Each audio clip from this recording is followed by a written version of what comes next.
Balik lagi sama gua Radar Motovlog. Kali ini gua pakai, ya kalian bisa tebak sendiri, Yamaha R1. Ini motornya Bun, gua sempet tukeran sama dia selama 5 hari ya kalau nggak salah. Dari hari Minggu, ini udah hari Jumat. Ya 5 hari lah. Iseng-iseng aja tukeran. Terus sekarang ini gua mau balikin. Gua aslinya dengan kesempatan ini mau balikin juga nih motor. Sekalian gue mau bikin video. Topik yang gue pengen bahas adalah apakah pakai motor R1 Superbike ataupun naked atau apapun yang 1000 untuk harian itu cocok atau enggak. Beberapa dari kalian pasti udah bilang enggak cocok. Tapi meskipun dengan jawaban enggak cocok itu, tetap ada orang yang make 1000 cc untuk harian. Yang pertama mungkin kalau 1000 cc itu masalah power. Tentu powernya kencang.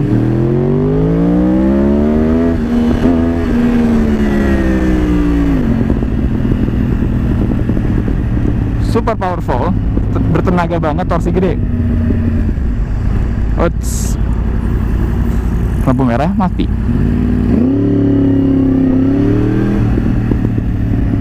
Nah, dengan power yang besar itu, tentunya untuk kontrol motornya pasti agak lebih susah. Mungkin aja kalau lagi macet-macetan ataupun lagi rame, mungkin kagok sih, gara-gara torsi atau powernya gede banget. Apalagi nyampe cepet itu udah kayak sekali lu ngedip udah cepet gitu loh. Selain power juga ada mungkin panas ya, panas motor. Yamaha R1 ini super panas. Gak usah R1, R6 saja udah cukup panas.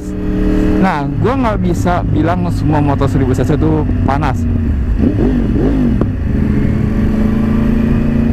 Gue nggak bisa bilang semua motor 1000 cc itu panas, tapi mayoritas emang panas. Pada dasarnya setiap motor besar itu bisa panas. Maklum lah, emang motornya cc gede.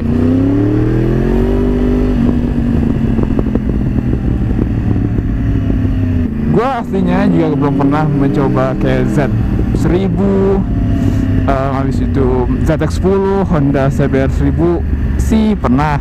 Cuman udah dibawa daily, bawa ini hari Jumat ya, mau jam 2, setengah 2 ya. Rasanya kayak apa gitu loh. Cuman kan lu bayangin aja lah, lu mau kantor udah pakai baju rapi, terus tiba-tiba lu OTW kerja lewat macet, terus panas, endingnya keringetan kan jadi lepek gitu loh, dan lu sendiri jadi capek. Mungkin untuk yang ketiga adalah nyelip. Kita harus tahu bahwa motor 1000 cc ada sih yang ramping, ada yang lebar. Contohnya kalau Yamaha R1 ini motornya lebar, terutama ini gara-gara motorsport. Spionnya itu cukup lebar, dan bodinya sih menurut gue ini sport bike yang cukup lebar sih. Panjang sih ya oke-oke aja lah. Nah, pastinya itu juga berdampak cara lu bawanya gitu loh, lu yang repot sendiri gitu. Terus juga ada body position. Ini motorsport, tentu duduk lu nunduk, sporty banget. Kalau lu bawa naked, ada yang tegak banget, ada yang agak nunduk dikit. Kalau lu bawa motor adventure, enak, tegak, cuman muatannya tinggi dan mayoritas berat. Nah, kayak gini nih, agak ragu sih untuk nyelip gara-gara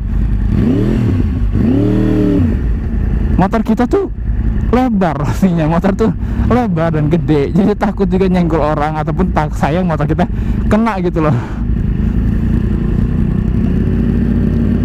Mungkin berikutnya itu adalah bensin, konsumsi bensin. Mayoritas emang motor besar pasti konsumsi bahan bakarnya jauh lebih, konsumsi bahan bakarnya pasti lebih banyak dibanding motor bebek ataupun 250 cc. Pasti beda.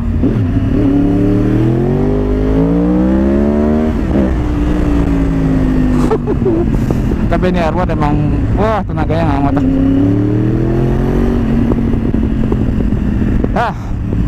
Ya, konsumsi bensin, pasti motor ini bensinnya boros, mesinnya boros. Nah, jadi itu ya, tapi kan tergantung pada kalian ya. Kalau kalian emang berduit dan emang mau keluar banyak duit, ya sudah. Cuman pasti motor 1000 cc meskipun tangkinya juga gede, tapi tetap dengan tenaga gede yang dikeluarin pasti juga memakan bensin yang banyak, makanya akan lebih boros.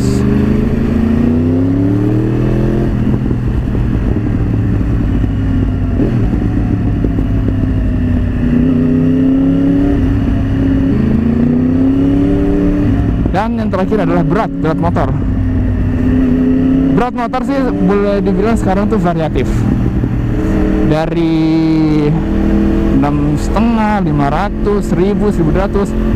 Beratnya tuh ada yang bisa dibilang untuk cc segitu tuh enteng, ada yang bilang cc segitu itu berat. Tapi kan tergantung badan lu juga, apakah lu orang yang tinggi berotot atau kecil kurus atau tinggi kurus kayak gue. Nah, dengan berat itu tentunya untuk manuver, untuk nyelap-nyelip, untuk gerak-gerak pasti tentunya juga terhambat sih. Gara-gara ya hello, motor lu berat gitu loh. Apalagi dibanding kalau lu mau pakai motorsport dah. Itu lebih parah lagi gara-gara radius puternya motorsport cenderung pendek. Cenderung pendek sehingga lu jadi lebih susah untuk muter balik terutama. Udah mulai kerasa panas, gue udah kerasa keringetan.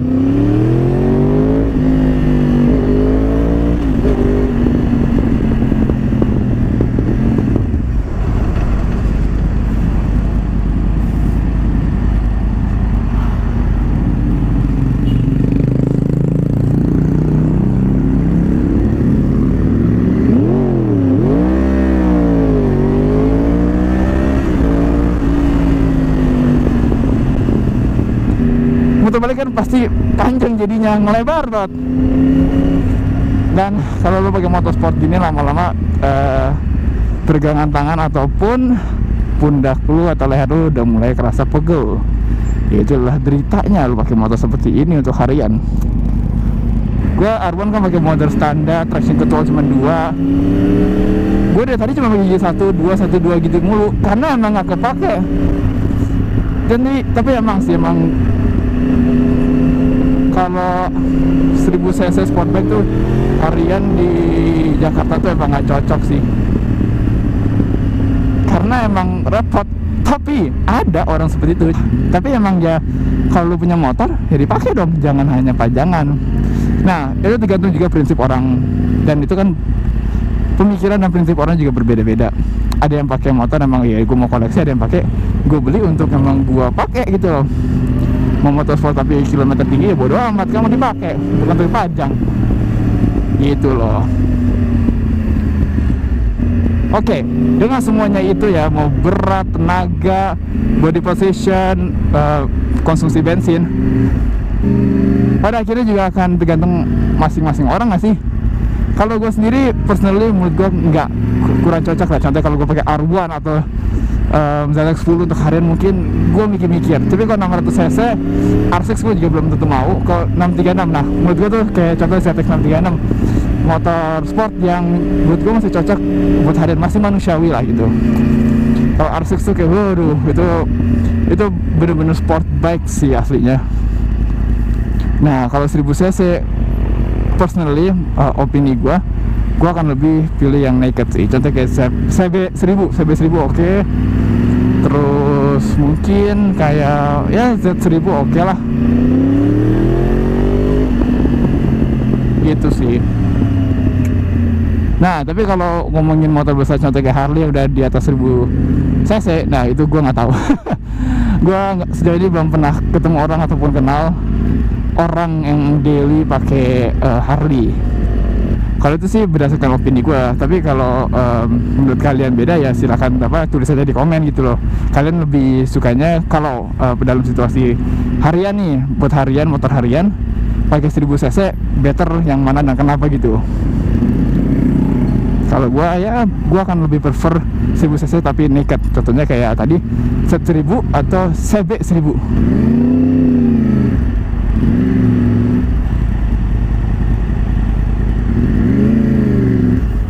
Oke. Dan juga kasihannya ya, orang sebelah lu kan juga bisa ngerasain panas motor lu, jadi mereka ikutan kepanasan. Sekarang udah masih 214 di Fahrenheit. Dan buruknya, motor seperti ini tentunya bisa overheat kalau lu pakainya macet-macetan ataupun panas, atau tiba-tiba radiatornya kurang atau coolernya dikit. Oh, bisa overheat.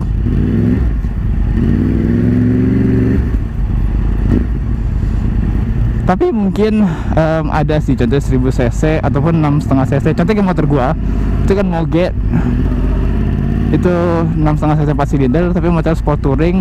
Dia motor friendly, tapi bukan friendly nggak tenaga, ada tenaga. Ada sih beberapa Moge yang menurut gue emang cukup friendly. Contohnya kayak itu CBR 6,5 atau CB 6,5. Terus R6N itu masih oke.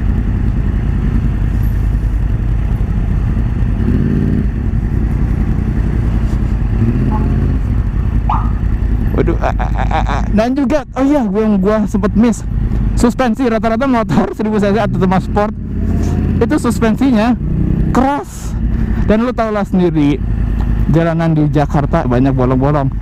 Oh my god, panas banget.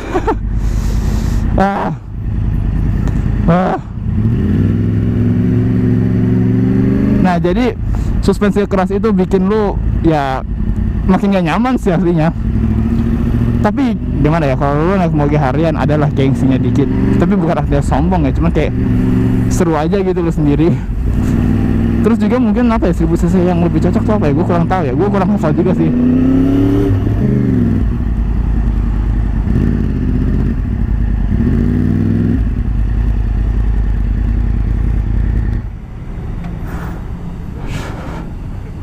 Tapi kalau lu pakai motor 1000 cc untuk harian bisa, tentu bisa. Tapi pasti ada biaya pengeluaran yang lebih.